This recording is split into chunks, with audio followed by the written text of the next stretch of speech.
యెహోవా మీ మధ్య ఉన్నాడు, ఇక మీదట మీకు అపాయము సంభవించదు. జెఫన్యా 3:15.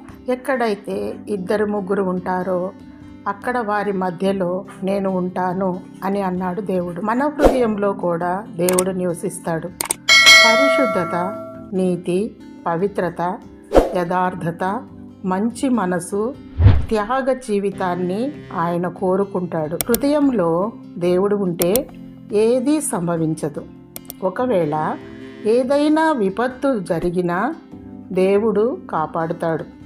తన కౌగిలిలో, తన రెక్కల చాటున నిన్ను భద్రపరుస్తాడు.